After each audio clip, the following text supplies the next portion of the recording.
નમસ્કાર, આધ્યાત્મિક મહાશક્તિમાં હું મોનાલી સોની આપ સૌનું સ્વાગત કરું છું. આજે આપણે જાણીશું મંત્રોની શક્તિ વિશે. કેટલાક જે સાત્વિક મંત્ર જેનો આપણે નિયમિત જીવનમાં પણ ઉપયોગ કરીને જે આપણે ધાર્મિક રીતે અને શારીરિક માનસિક દરેક રીતે આપણે ભગવાનની સાથે જોડાઈ જઈએ છીએ અને ભગવાનના વિશેષ આશીર્વાદની પ્રાપ્તિ કરી શકીએ છીએ. સર્વપ્રથમ જે મંત્ર છે તેમાં એક અદ્ભુત શક્તિ છે. મંત્રની શક્તિ એટલે કે તમારું ભગવાન સાથેનું બંધન, એક પ્રકારની તમારી સાધના જે તમે ખૂબ જ સાત્વિક રીતે કરો છો તો તમને મંત્રની અદ્ભુત શક્તિથી ખૂબ જ સારા પરિણામો જીવનમાં પ્રાપ્ત થાય છે. કોઈ પણ ભગવાનના મંત્રોચ્ચાર કરતી વખતે તમારે કેટલાક સાત્વિક નિયમોનું પાલન કરવું જોઈએ. જેમ પ્રકારે મંત્રોચ્ચારની વાત કરીએ તો મંત્રના 3 પ્રકાર છે. એક સાત્વિક મંત્ર, એક તાંત્રિક મંત્ર અને ત્રીજો છે સાબર મંત્ર. જેમાં જે સાત્વિક મંત્રની આપણે વાત કરીએ તો કોઈ પણ વ્યક્તિ પોતાના નિયમિત જીવનમાં સાત્વિક મંત્રનો ઉપયોગ કરીને પણ ભગવાનની વિશેષ કૃપા પ્રાપ્ત કરી શકે છે અને પોતાના દુઃખને કષ્ટોનું નિવારણ લાવી શકે. જ્યારે પણ તમે મંત્રોચ્ચાર કરો છો ત્યારે તમારે ખૂબ જ સ્વસ્થ, ખૂબ જ સારા વાતાવરણમાં બેસવાનું છે. ખૂબ જ ચોખ્ખા આસન ઉપર બિરાજમાન થઈને મંત્રિત તમારા જે મંત્ર છે તેમાં લીન થવાનું છે. ભગવાનનું ધ્યાન ધરવાનું છે. ખૂબ જ સારી આદતોનું પાલન કરવાનું છે. તામસિક ભોજન અને તામસિક વિચારોને દૂર રાખીને તમારે મંત્રોચ્ચાર કરવા જોઈએ.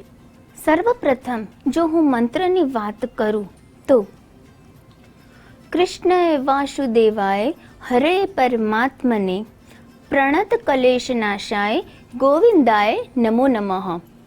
આ મંત્ર જે શ્રી કૃષ્ણનો મંત્ર છે તે તમારા જીવનમાં આવતી દરેક પ્રકારની સમસ્યાઓના સમાધાન માટે તમે આ સાત્વિક મંત્રનો નિયમિત રૂપે પાઠ કરી શકો છો. આ પાઠ કરવાથી તમારા ઘરમાં થતો કલેશ, તમારા ઘરમાં થતા કેટલાક પ્રકારના નુકસાનો, સ્વાસ્થ્ય સંબંધિત તકલીફો, દરેક પ્રકારની તકલીફોથી તમે મુક્તિ મેળવી શકો છો. આ મંત્રનો તમે 108 વાર જાપ કરો છો. શ્રી કૃષ્ણ ભગવાનને દીવો કરીને અને સાથે સાથે તમારે સાકરનો ભોગ અર્પણ કરવાનો છે અને ભગવાનને પોતાની દરેક પ્રકારની ચિંતા દૂર થાય તે માટેની વિશેષ પ્રાર્થના કરી આ મંત્રનો નિયમિત રૂપે તમે જાપ કરી શકો છો. જે સાત્વિક મંત્રનો જાપ છે તે તમે દિવસ દરમિયાન નિયમિત રૂપે સવારે પ્રાતઃ સમયે, બ્રહ્મ સમયે અને સાંજના સમયે પણ કરી શકો છો. સાથે સાથે તમને જ્યારે માનસિક તકલીફો દેખાતી હોય, ક્યારેક કેટલીક પ્રકારનું ભયાવહ વાતાવરણ થતું હોય અને ખૂબ જ ચિંતા જણાતી હોય, તે પરિસ્થિતિમાં પણ તમે એક સ્વસ્થ આસન ઉપર બેસીને સારી રીતે સાત્વિક રીતે તમે મંત્રોચ્ચાર કરી શકો છો. આગળ જો આપણે ખૂબ જ સારો જે સ્વાસ્થ્ય સંબંધિત મંત્ર છે અને જે મૃત્યુતુલ્ય સંકટમાંથી પણ આપણને બચાવે છે તેવો શિવજીનો વિશેષ મંત્ર મહામૃત્યુંજય મંત્ર, જે મંત્રનો તમે નિયમિત રૂપે પાઠ કરો છો તો ચોક્કસ તમને સ્વાસ્થ્ય સંબંધિત તકલીફો, કેટલાક કષ્ટોમાંથી શિવજી સાક્ષાત તમને બચાવે છે. આ મંત્ર છે ઓમ ત્રંબકમ યજામહે સુગંધિમ પુષ્ટિવર્ધનમ ઉર્વારુકમિવ વંદના મૃત્યુર્મોક્ષ્યમામૃતાત. મહામૃત્યુંજય શિવજીના આ મંત્રનો પાઠ કરતી વખતે તમારે શિવલિંગ આગળ ખૂબ જ સારા આસનમાં બિરાજિત થવાનું છે. સાથે સાથે રુદ્રાક્ષની માળા લેવાની છે અને આ રુદ્રાક્ષની માળા લઈને તમે 108 વાર મહામૃત્યુંજય મંત્રનો જાપ કરો છો. સાથે સાથે જે અસ્વસ્થ વ્યક્તિ છે તે પોતે જો આ વસ્તુ કરે છે, આવી જ રીતે મહામૃત્યુંજય મંત્રનો જાપ કરે છે અને શિવજીને જે તમે જળ અર્પણ કરો છો તેની થોડી પ્રસાદી પોતે અર્પણ કરે છે, તો આ પ્રકારની વિધિ કરવાથી દરેક વ્યક્તિ પોતાના સ્વાસ્થ્ય સંબંધિત દરેક તકલીફમાંથી દૂર થાય છે.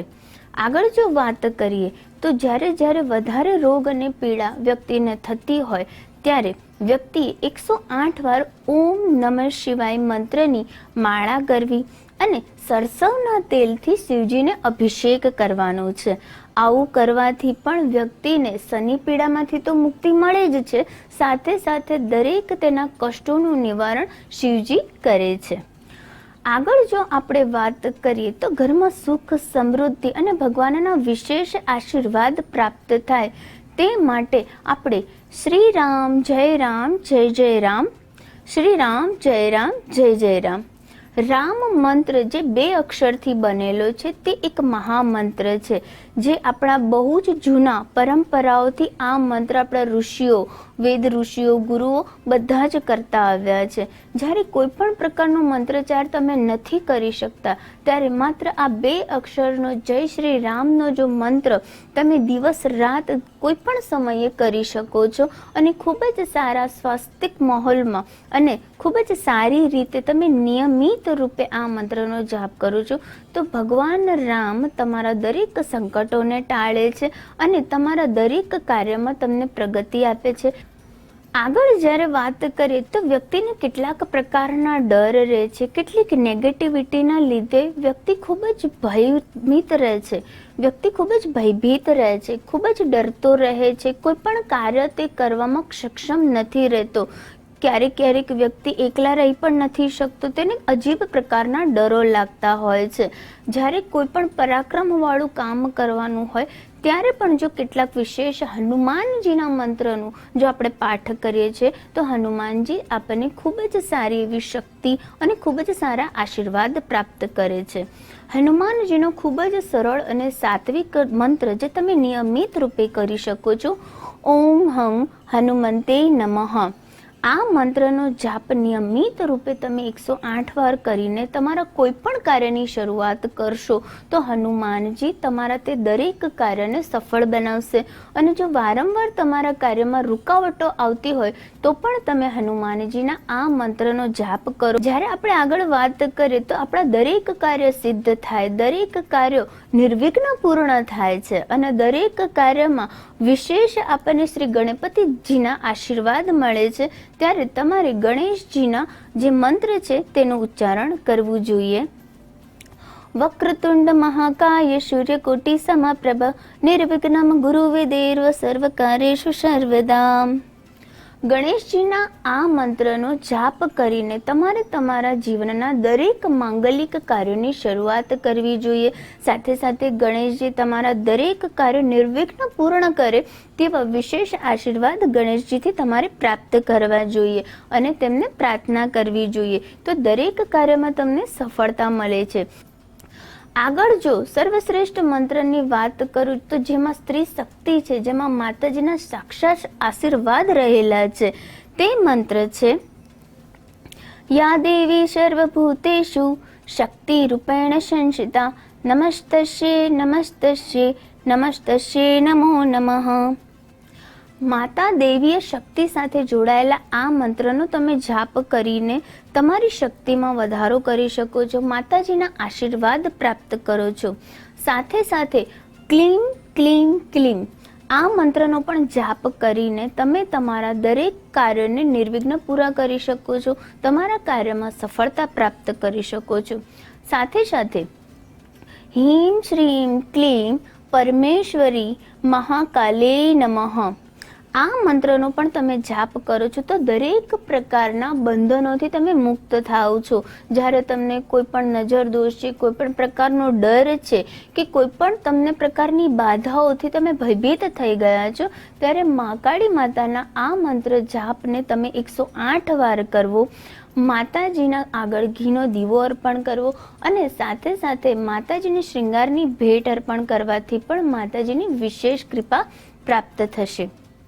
સાથે સાથે અંતિમ અને ખૂબ જ સુંદર ધન પ્રાપ્તિના જો વિશેષ મંત્રની હું જો વાત કરું તો માતા લક્ષ્મીજીનો જે મંત્ર છે ઓમ શ્રીમ હીમ શ્રીમ ક્રીમ કમલે કમલાય પ્રસિદ્ધ મહાલક્ષ્મી નમઃ. આ મંત્રની 108 વાર માળા કરવી, સાથે સાથે કેટલાક અક્ષત ચોખાથી માતા લક્ષ્મીજીની તમે પૂજા કરો છો અને નિયમિત રૂપે જો તમે દર શુક્રવારે આ મંત્રની તમે 108 વાર માળા કરો છો તો ચોક્કસથી તમારા જીવનમાં દરિદ્રતાનો નાશ થશે. સ્વાસ્થ્ય, આર્થિક, માનસિક, શારીરિક દરેક પ્રકારની સમસ્યાઓ દૂર થશે. ધન પ્રાપ્તિના ખૂબ જ સારા યોગ બનશે અને માતા લક્ષ્મીજીના વિશેષ આશીર્વાદ મળશે. સાથે સાથે વેપારમાં વૃદ્ધિ કરવા માંગો છો અને તમે કોઈ પણ મંત્રચાર નથી કરી શકતા, ત્યારે પણ તમારે શ્રીમ શ્રીમ શ્રીમ આ મંત્રનું તમે 51 થી લઈને 108 વાર જો તમે મંત્રચાર કરો છો તો પણ આ માતા લક્ષ્મીજીનો બીજ મંત્ર છે અને તે ખૂબ જ પ્રભાવશાળી મંત્ર છે. તમે તમારા માતાજીની પૂજા કરતી વખતે ખૂબ જ સારી રીતે શ્રીમ મંત્રનો ઉચ્ચારણ કરો છો અને માતાજીને પંચામૃત અર્પણ કરો છો તો ચોક્કસથી ધન પ્રાપ્તિના ખૂબ જ સારા એવા તમને પ્રગતિવાળા રસ્તાઓ પ્રાપ્ત થશે. માતાજીની વિશેષ આશીર્વાદ તમને પ્રાપ્ત થશે. તો આ સાથે હું વિદાય લઉં છું. જે પણ મંત્રોચ્ચાર મેં તમને સૂચવ્યા છે જરૂરથી તમે તે કરીને ભગવાનની વિશેષ આશીર્વાદ તમે પ્રાપ્ત કરી શકશો. નમસ્કાર.